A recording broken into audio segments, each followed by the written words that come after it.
Well, Father Brian, an elderly Catholic priest, was speaking to Father Carl, a younger priest, saying, "You had a good idea to replace the first 4 pews with a plush bucket theater seat. It worked like a charm. The front of the church always fills first now." I'm going to remember that. And Father Carl nods, and the old priest continues, "And you told me that adding a little more beat to the music would bring young people back to church. So I supported you when you brought in that rock and roll band. Now our services are constantly packed to the rafters." "Thank you, Father Brian," answers the young priest. "I am pleased that you are open to the new ideas of youth." "All of these ideas have been well and good," comments Father Brian wisely, "but I'm afraid you've gone too far with the drive-through confessional." "But Father Brian," protests the young Father Carl, "my confessions have nearly doubled since I began that." "Indeed," replied the elderly priest, "and I appreciate that. But the flashing neon sign, 'Toot and tell or go to hell,' cannot stay on the church roof."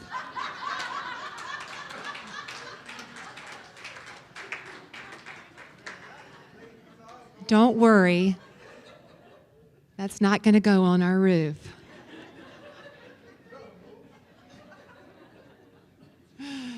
Oh, I know that some of you go in your office and tell these jokes. Some I don't know if you really want to repeat, but anyway. Oh, all right. So here we are, and I don't know if you got our newsletter, but it just seems like September. Here we are on Labor Day weekend. I don't know about you. I'm a little incredulous about it. I just can't even believe that it's already September. And this is when I'm not supposed to wear white shoes after today. Right? I remember that. Because fall's starting, right? And school's starting. And it just seems like a time, it seems like another new year. I remember thinking that when I went to school. And so it just brought to mind what I wanted to share with you over the course of September. We have a lot going on. It's just infinite possibilities expressing, and I just love that. You know, in community, we just feel the abundance of those possibilities as they express as World Day of Prayer and the tree planting and the plant-based diet that Patty's going to do and all these wonderful things. Yes, the infinite possibilities that are all around us. So, first day of school, I remember that, and I remember how I felt when I walked in the door the first day of school. And it was so sweet. Last week at Deanna's potluck, I was able to speak to one of our youth who was actually going into the first grade last week. And when I spoke with her about it, her little eyes were just like, yeah. And you could tell she was excited but nervous.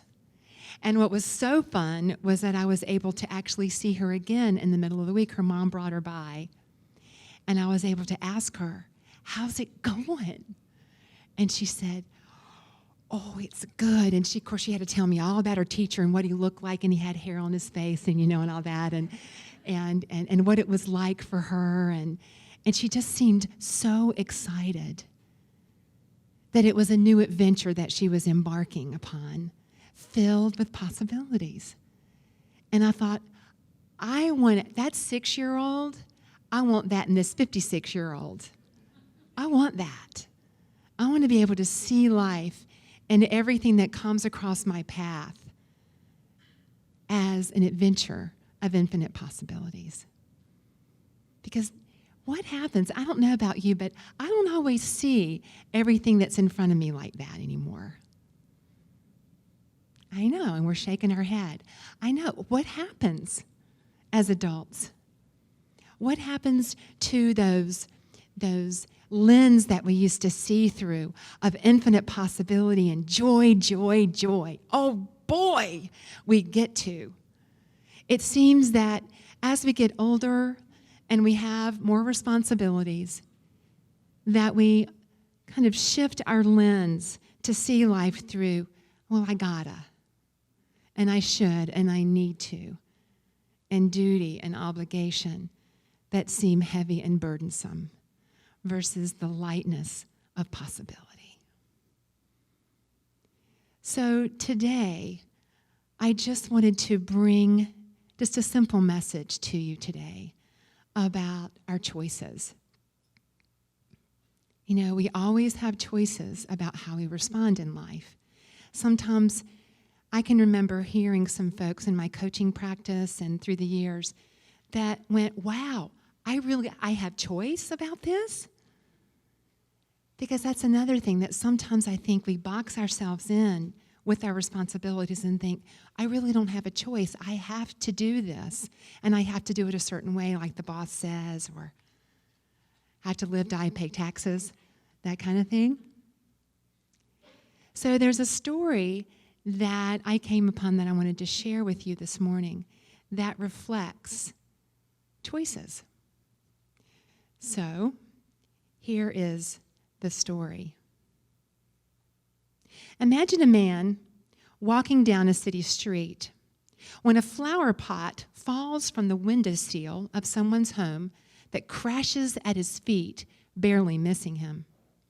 The man at this juncture has a few choices of thought and action that he can take. The first being the path of retaliation. He could run up the stairs, find the owner of the plant, be incredulously angry and upset, chew the man out, maybe even punch him because of what almost happened to him. The second being the victim path.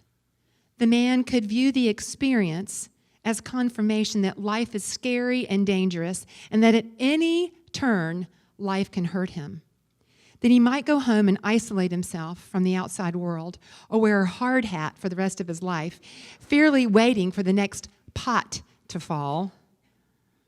The third choice of thought and action could be the stoic path. He could decide whatever, that it was simply his karma, or sometimes what we say in Unity, divine order, for the flower pot to miss him and just keep on walking.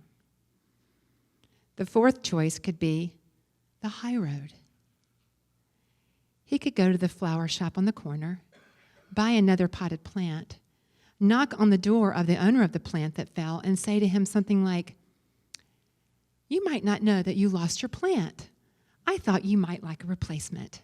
Hope you enjoy it." See, life brings us opportunities to make choices at certain crossroads. How are we choosing? How are we choosing? Are we choosing from infinite possibilities? Because, you know, in that story, every choice that man could have made was an option. And each choice reflected a level of consciousness.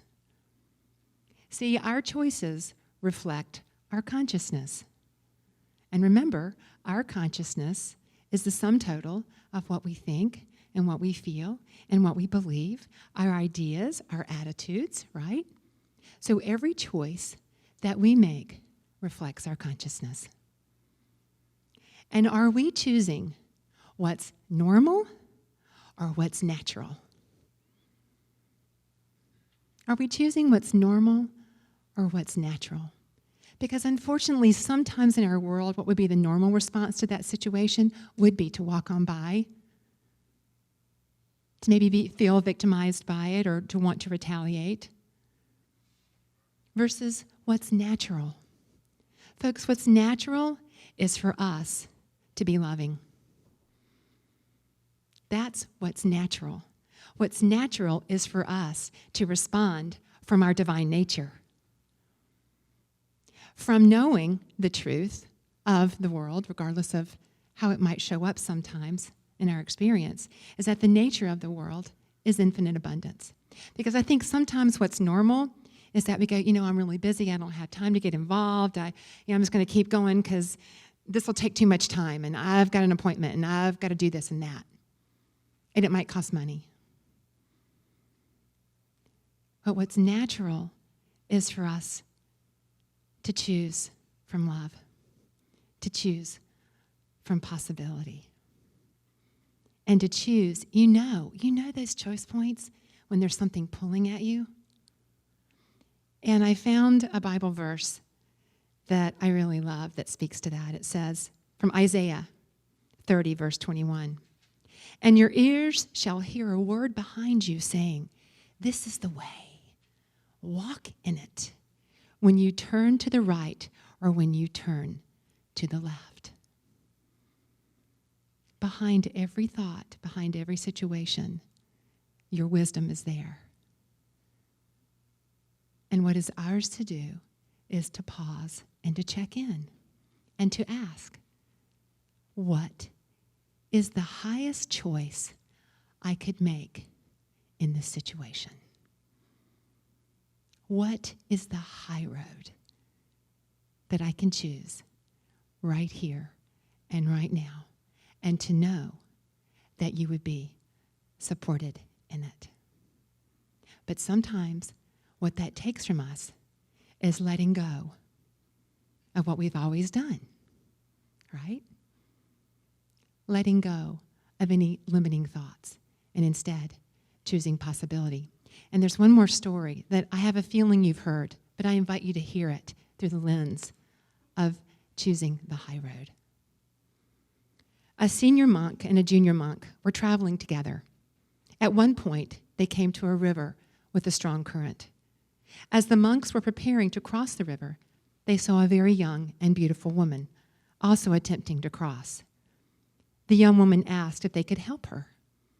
The senior monk carried this woman on his shoulder, forded the river, and led her down on the other side. The junior monk was very upset, but said nothing. They both were walking, and the senior monk noticed that his junior was suddenly silent and inquired, "Is something the matter? You seem very upset." The junior monk replied, "As monks, we are not permitted to touch a woman. How could you then carry that woman on your shoulders?" The senior monk replied, "I left the woman a long time ago at the bank. However, you seem to still be carrying her." So the senior monk chose the high road, letting go of what he was maybe supposed to do, and chose the spirit of the law, which was love. That's what we can do. We can choose the high road. We can choose from an awareness of what we are as divine beings, knowing that we are enough. The world is way more than enough. There's infinite possibilities. And we can consciously choose the high road. So, what are you choosing in the crossroads of your life? This week, I just invite you to reflect on the crossroads that you are experiencing. I know you all are. We all are. We all have junctures in our life that are calling us to make a choice. And how are we choosing? And where are we choosing from? Are we choosing from the appearance that might show up as lack and limitation? Or are we choosing to trust, to know, to express the love that we are? And I just want you to know this also applies to you, because that story that I told about the flower pot was all about a situation out here, wasn't it? About how we can respond to someone or something in our life. But I tell you, folks, we can be the hardest on ourselves. Where are you choosing to take the high road with yourself? We can retaliate to ourselves so harshly. We can be victimized by our own choices. So this week, I just invite you to take this into your meditation time and to be consciously aware of where you're choosing, because it's going to come up. in your life. You might be standing in the grocery line, and someone in front of you might not have enough money to pay for their groceries. What's the high road? And it's okay. I can remember a friend saying, wow, there's this woman at the Subway shop, and she didn't have enough money, and I didn't offer to pay for it, and I missed an opportunity. But that was okay, because he realized he missed an opportunity. It's all right. It's just that you're going to have opportunities to practice this if you plant it in your consciousness. So this week, notice where you're choosing from in your life and in situations, and also with yourself. Where are you choosing the high road with yourself? All right. Are you with me? Yes. All right. Let's affirm our affirmation together. With every choice I take, I release old patterns and being and doing and take the high road. I behold the divinity that is me, that is you, and so it is. Blessings.